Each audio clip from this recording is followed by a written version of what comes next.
चीन की एक आदत है कि पड़ोसी देशों को वो डराता धमकाता है, लेकिन अगर उसको भी कुर्रा कर देख लिया जाए तो चीन लाइन पर आ जाता है। दरअसल पिछले एक साल में दूसरी दफा है जब भारत से विवाद के बीच चीन टेंशन में आ गया है।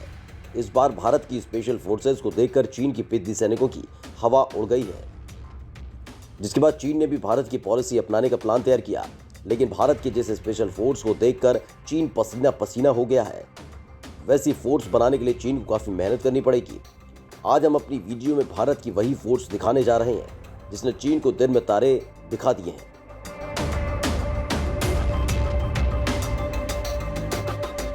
भारत के स्पेशल फ्रंटियर फोर्स से चीन के होश हो गए फाख्ता। दरअसल चीन का पिछले अप्रैल से ही भारत के साथ सीमा विवाद चल रहा है और हालात युद्ध तक के बन गए थे।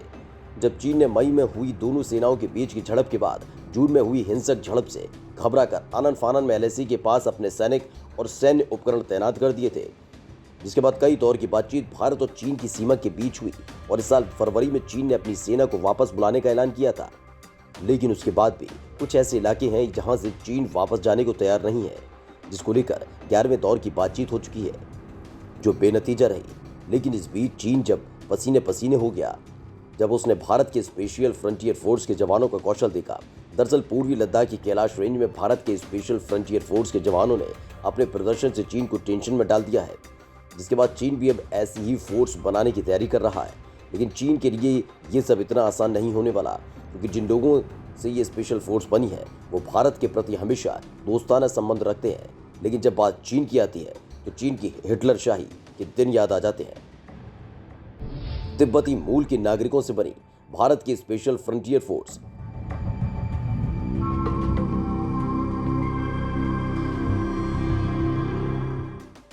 दरअसल भारत ने जिस स्पेशल फ्रंटियर फोर्स का गठन किया था वो तिब्बती मूल के लोगों से बनी हुई है, यानी कि इस स्पेशल फोर्स में तिब्बती शामिल है। लेकिन इस फोर्स के जज्बे को देखकर अब चीन ने भी ऐसी ही फोर्स बनाने की ठान ली है, जिसके बाद चीन ने अब अपनी सेना में भी तिब्बती युवकों की भर्ती को तेज कर दिया है, जिसके लिए चीन अब तिब्बत में विशेष भर्ती अभियान चला रहा है। हिंदुस्तान टाइम्स की रिपोर्ट के मुताबिक चीनी सेना पीएलए कैंप में रहने वाले तिब्बतियों को सेना में भर्ती कर रहा है। बताया जा रहा है कि चीन अब भारत के एसएफएफ की तर्ज पर स्पेशल तिब्बतन आर्मी यूनिट बनाने का इरादा रखता है। सूत्रों के मुताबिक चीन अगर इसमें सफल रहता है तो ये पीएलए में किसी खास जातीय समूह की पहली यूनिट होगी। खुफिया रिपोर्ट में कहा गया है कि लहासा के चीनी सेना के अधिकारियों ने फरवरी के तीसरे सप्ताह में नागरी प्रांत के रोडोक का दौरा किया था, जिससे तिब्बतियों को सेना में भर्ती किया जा सके। इसके बाद अधिकारी जांडा, जो भारत की सीमा से लगा हुआ है, यहाँ पर उन तिब्बती लड़ाकों को सैनिक के रूप में चुना गया जो पहले ही पीएलए के कैंप में मौजूद है। पीएलए लहासा में भी भर्ती अभियान चला रहा है। वहीं अधिकारियों ने कहा कि चीन तिब्बतियों की ये भर्ती ऐसे समय पर कर रहा है जब भारत के साथ लद्दाख में उसका तनाव चल रहा है। भारतीय अधिकारी चीन में जारी इस घटनाक्रम पर करीबी नजर गड़ाए हुए हैं। एक अधिकारी ने कहा कि चीन इन भर्तियों को ऐसे समय पर कर रहा है जब ऐसी खबरें आई हैं कि चीन के मुख्य धारा के सैनिक तिब्बत में ऊंचाई वाले इलाकों में काफ़ी परेशानी का सामना कर रहे हैं।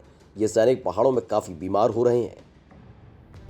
1962 में बनी थी तिब्बती सैनिकों की भारतीय स्पेशल फ्रंटियर फोर्स।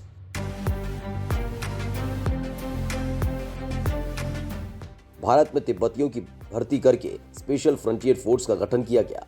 माना जाता है कि करीब 10,000 जवान तिब्बती हैं। साल 1962 में तैयार की गई स्पेशल टुकड़ी एसएफएफ भारतीय फौज की नहीं बल्कि भारत की गुप्तचर एजेंसी रॉ यानी रिसर्च एंड एनालिसिस विंग का हिस्सा है।